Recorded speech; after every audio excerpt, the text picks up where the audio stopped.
नमस्कार विद्यार्थी मित्रांनो, डॉक्टर सुशील स्पॉटलाइट या युट्यूब चॅनलवर आपलं सर्वांचं स्वागत आहे.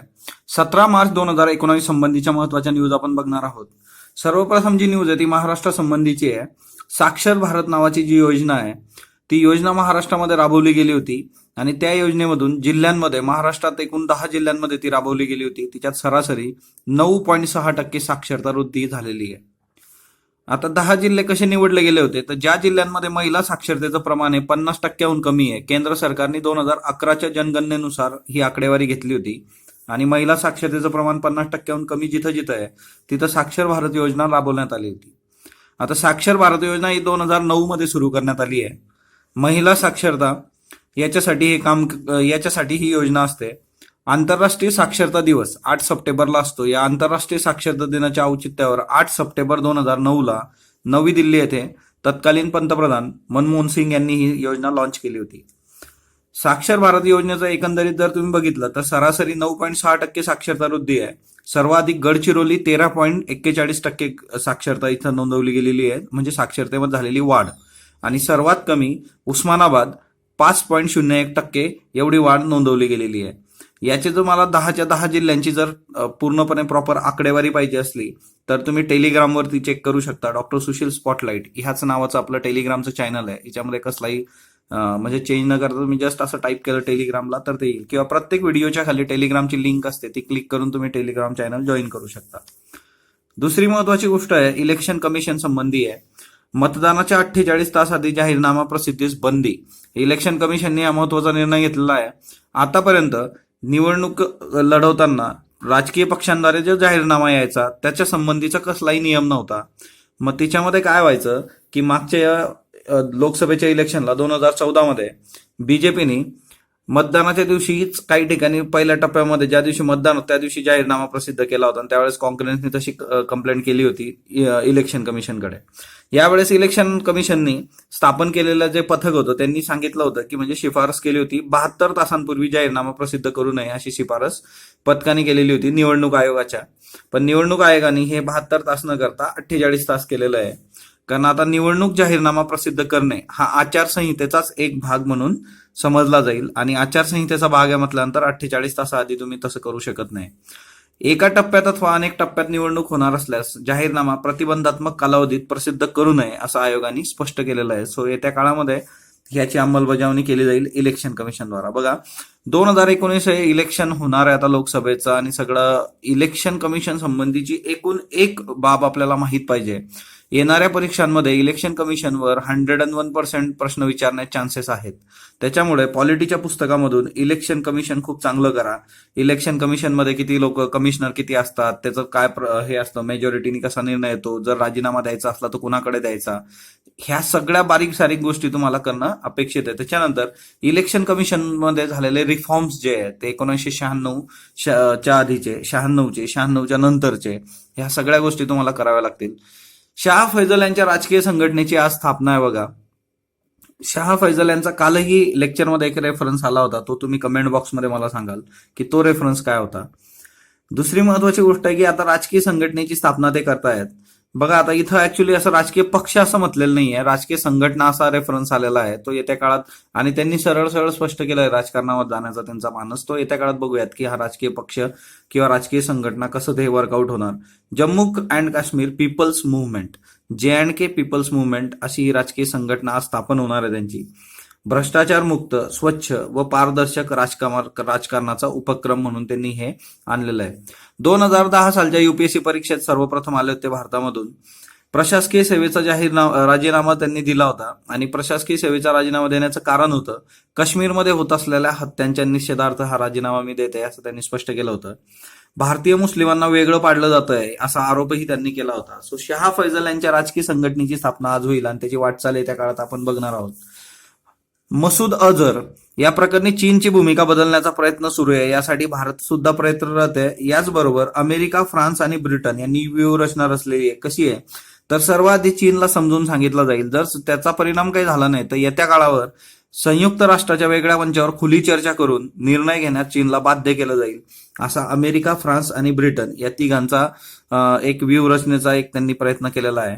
भारतने पाकला दाऊदला भारताकडे सोपवावं अशी मागणी केली किंवा अशी आवाहन त्यांनी केलेलं आहे की तुम्हाला दहशतवादाविरुद्धच लढायचं आहे ना, तर तुम्ही आम्हाला दाऊद द्या. कारण पुलवामा नंतर सुद्धा दहशतवादी तटांवर पाकिस्तानने काही विशेष ठोस कारवाई केलेली नाही आहे, हे एवढ्या दिवसानंतर क्लिअर आहे.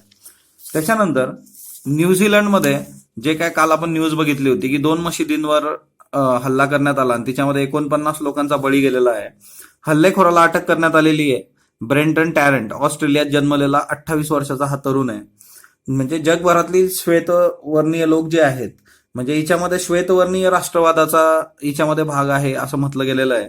ओके साठी जे प्रतीक ते दाखवतात तशी खून त्यांनी केली, याचा अर्थ की तो श्वेतवर्णीय राष्ट्रवादाचाच प्रतिनिधी असावा असं म्हटलं जात आहे. पण ट्रम्प यांनी एक स्टेटमेंट केलं आहे, श्वेतवर्णीय राष्ट्रवादाचा मोठ्या प्रमाणात प्रसार झालेला नाही आणि याच्या मागे एक गट आहे ह्या हल्ल्यामागं, असं त्यांचं म्हणणं आहे ट्रम्पचं. शरणार्थी आणि स्थलांतरांचं स्वागत करणारा शांतताप्रिय देश म्हणून न्यूझीलंड ओळखला जातो. न्यूझीलंडमध्ये अशा पद्धतीचा हल्ला हा प्रथमच झालेला आहे. मृत नागरिकांमध्ये जर तुम्ही विचार केला तर मुस्लिम देशांमधील विविध देशांमधले ही मृत नागरिक आपल्याला सापडतात. तुर्कस्तान, बांगलादेश, इंडोनेशिया, मलेशिया. भारतातले 3 नागरिक तिच्यामध्ये आहेत. Saudi Arabia, Jordan. पाकचे 5 नागरिक बेपत्ता आहे, 1 भारतीय नागरिक बेपत्ता आहे. ह्या सगळ्याच्यात विचार केला तर न्यूझीलंड आणि ऑस्ट्रेलिया याच्याबद्दल आपल्याला माहित पाहिजे की हे न्यूझीलंड ऑस्ट्रेलिया काय प्रकरण आहे. न्यूझीलंड ऑस्ट्रेलिया जर तुम्ही बघितलं मॅपमध्ये तर याच्या संबंधीच्या काही महत्वाच्या हे आहेत बघा की ज्या परीक्षेत विचारल्या जातात आणि आपल्याला त्या माहित पाहिजे. हा ऑस्ट्रेलिया आहे. ऑस्ट्रेलियामध्ये कुठल्या कुठल्या गोष्टींवर आपण फोकस करणार ते बघा. ट्रॉपिक ऑफ कॅप्रिकॉन जात आहे बघा, कर्कवृत्त जे काही आहे, सॉरी ट्रॉपिक ऑफ कॅप्रिकॉन जात आहे, तर ते एक लक्षात ठेवा. ट्रॉपिक ऑफ कॅप्रिकॉन मध्ये आपला इक्वेटर आहे, त्याच्यावरती ट्रॉपिक ऑफ कॅन्सर आहे. ट्रॉपिक ऑफ कॅन्सर भारतामधून जातो बघा, हे ट्रॉपिक ऑफ कॅप्रिकॉन आहे. दुसरी महत्वाची गोष्ट, ही ग्रेट बॅरियर रीफ तुम्हाला इथे दिसते. ग्रेट बॅरियर रीफ ही कोरलसाठी प्रसिद्ध आहे बघा.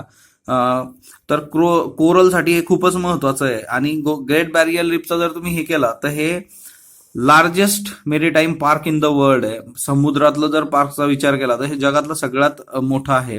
कोरल आयलँड आहे. तर हे एक लक्षात ठेवायचं. दुसरी महत्वाची गोष्ट, इथे तुम्हाला टस्मानिया दिसतंय बघा. हा टस्मानिया आणि ऑस्ट्रेलिया याला ब्रास स्ट्रीट जी आहे, बास स्ट्रीट, याच्यामुळे डिवाइड केलं जातं. तर हे एक लक्षात ठेवायचं. ऑस्ट्रेलियामधले मेजर इश्यू काय, तर हा वरती ऑस्ट्रेलियाच्या तुम्ही नॉर्थला इकडे बघू शकता, म्हणजे नॉर्थच्या साईडला, हा वेस्ट साईडला तिमोर सी आहे बघा. हा तिमोर सी हे एक महत्वाचं आहे. इकडं शार्क बे आहे. त्याच्यानंतर गल्फ ऑफ कार्पेंटरिया म्हणून ही गल्फ जी आहे त्याचं नाव आहे. दुसरी महत्वाची गोष्ट, याच्यामध्ये 3 महत्वाच्या गोष्टी आहेत. Great Sandy Desert, Great Victoria Desert आणि ग्रेट डिवायडिंग रेंज. सो ह्या 3 महत्वाच्या गोष्टी लक्षात ठेवा. दुसरी महत्वाची बाब अशी आहे की तुम्ही जर याचं हे बघितलं, भौगोलिक याचे जर काही महत्वाचे रेफरन्स आपण बघितले तर तिच्यामध्ये हे तुम्हाला अजून क्लिअर होतं बघा. Great Sandy Desert, Great Victorian Desert, कुठले कुठले 2 डेझर्ट आहेत एमसीक्यू मला विचारलं जाऊ शकतं. आणि डाऊन्स, टेम्परेट ग्रासलँड ज्या काही असतात त्याच्यामध्ये डाऊन्स ज्या आहेत त्या इथं ऑस्ट्रेलियामधल्या टेम्परेट ग्रासलँडला डाऊन्स असं संबोधलं जातं. सो ही एक महत्वाची गोष्ट लक्षात ठेवायची. तुम्ही जर सगळ्या हे बघितल्या तर वॉटर बॉडीज, तर वॉटर बॉडीज इथं दिलेल्या आहेत बघा. तिमोर सी आहे इकडं. हे नॉर्थ जर तुम्ही लक्षात घेतली तर वेस्टला तिमोर सी आहे, इकडं कोरल सी आहे. गल्फ ऑफ कार्पेंटेरिया ही मधल्या याच्यामध्ये आहे. ईस्टला हा कोरल सी आहे. त्याच्यानंतर कारण ही सगळी ग्रेट बॅरियर रीफ जे काही आहे ते कोरलनीच बनलेलं आहे सगळं. त्याच्यानंतर इकडं टस्मान सी आहे बघा. आणि त्याच्यानंतर हे ग्रेट ऑस्ट्रेलियन बाईट आहे. हा पॅसिफिक ओशन आहे आणि हा इंडियन ओशन आहे. म्हणजे एका साईडला वेस्टला इंडियन ओशन, ईस्टला पॅसिफिक ओशन आणि मध्ये ऑस्ट्रेलिया आहे. त्याच्यानंतर ऑस्ट्रेलियाबरोबर दुसरी महत्वाची कंट्री आपली जी आहे ती म्हणजे न्यूझीलंड. न्यूझीलंडच्या बाबतीत तुम्ही जर बघितला गोष्टी तर न्यूझीलंडच्या बाबतीमध्ये तुम्हाला खूप काही रेफरन्सेस नाही आहेत. बट हा एक प्रश्न विचारला जातो की टस्मान सी जो आहे तुम्ही बघितला थोड्या वेळापूर्वी, टस्मान सी इकडं ऑस्ट्रेलिया आहे, हे न्यूझीलंड आहे, मध्यभागी टस्मान सी आहे. म्हणजे ऑस्ट्रेलिया आणि न्यूझीलंडला सेपरेट करणारी गोष्ट काय आहे, टस्मान सी आहे. ही एक लक्षात ठेवायची. त्याच्यानंतर ऑस्ट्रेलियामधला जो हायेस्ट पीक आहे, सर्वात उंच शिखर, ते आहे माउंट कोसिकोस्को आणि न्यूझीलंडमधलं आहे माउंट कुक. सो हे एक लक्षात ठेवा. लॉंगेस्ट रिव्हर जी ऑस्ट्रेलियातली ती मुरे आहे आणि न्यूझीलंडमधली वैकाटो आहे. हा जो पक्षी तुम्हाला इथं दिसतोय हा फ्लाइटलेस बर्ड आहे. नॅशनल सिम्बॉल आहे न्यूझीलंडचा. किवी असं याला म्हटलं जातं. आणि ह्या पक्ष्याच्या नावावरूनच न्यूझीलंडच्या लोकांना की तुम्ही न्यूझीलंडच्या संघाला किवी असं संबोधलं जातं.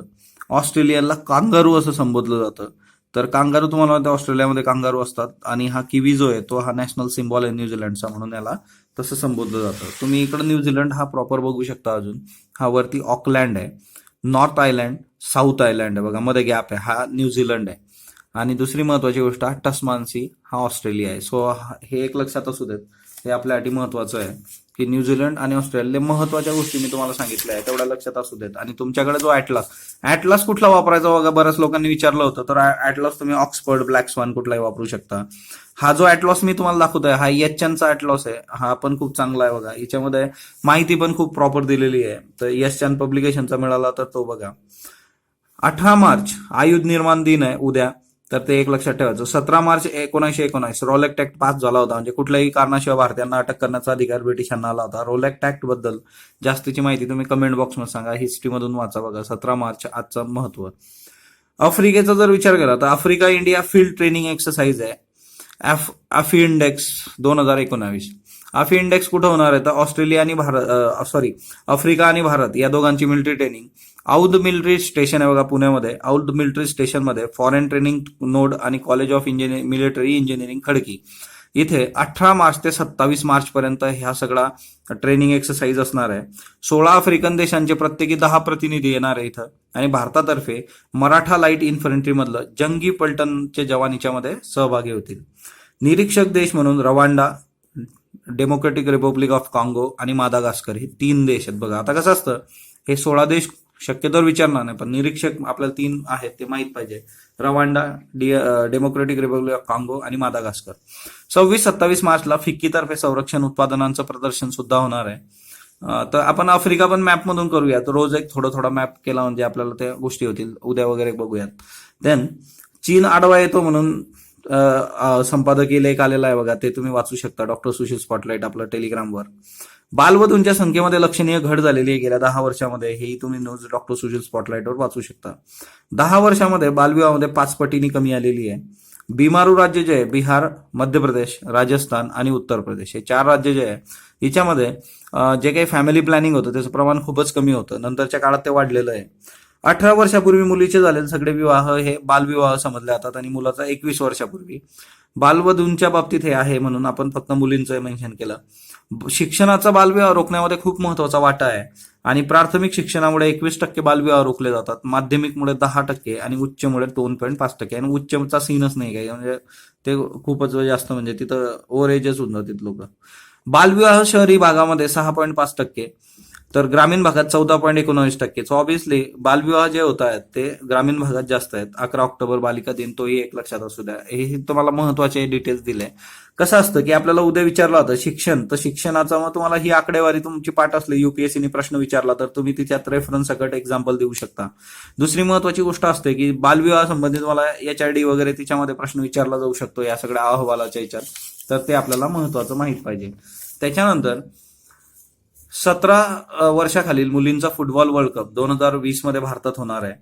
2017 मध्ये अंडर 17 म्हणजे 17 वर्षाखालील मुलांचा फुटबॉल वर्ल्ड कप भारतात झाला होता. 2008 पासून 17 वर्षाखालील मुलींचा फुटबॉलचा वर्ल्ड कप आयोजित केला जातो. भारताने अंडर 20 म्हणजे 20 वर्षाखालील महिलांच्या फुटबॉल वर्ल्ड कपच्या यजमानपदासाठी सुद्धा प्रस्ताव दाखल केलेला आहे आणि मोस्ट प्रॉब्ली आपल्याला तर मिळण्याचे चान्सेस आहेत. बघूयात येत्या काळामध्ये. हे सगळं आपण का करतोय तर फुटबॉलची रुची भारतात वाढावी आणि भारताचा परफॉर्मन्स जो आहे तो जागतिक प्रतलावर फुटबॉलच्या बाबतीत तो चांगल्या पद्धतीने व्हावा त्याच्याकरता. सागर संपदा नावाची संशोधन नौका होती आपली, सागरी नौका होती म्हणजे आहे, तिला आग लागली होती. कर्नाटकमधील मंगरुळू किनारपट्टीजवळ सागर संपदा सागरी संशोधन नौकेला आग लागली. तिच्या जवळपास 16 शास्त्रज्ञ होते, तिच्यातल्या 3 महिला शास्त्रज्ञ होत्या. 15 मार्च रात्री 10च्या सुमारास हे झालं होतं. तटरक्षक दलाच्या विक्रम आणि सुजय या नौकांच्या साहाय्याने ती आग विझवण्यात आली आणि त्यांनी तात्काळ मदतीसाठी विक्रम आणि सुजय आले तिथं. सो सागरी संपदा नागरी संशोधन नौका लक्षात असू देत. डॉक्टर सुशील स्पॉटलाइट या युट्यूब चॅनलला तुम्ही जो काही प्रतिसाद देत आहात त्याबद्दल मी आपला आभारी आहे. डॉक्टर सुशील स्पॉटलाइटला लाईक करा, शेअर करा, सबस्क्राईब करा. जर तुमचे काही सजेशन असले तर नक्की कमेंट बॉक्समध्ये नोंदवा. धन्यवाद विद्यार्थी मित्रांनो.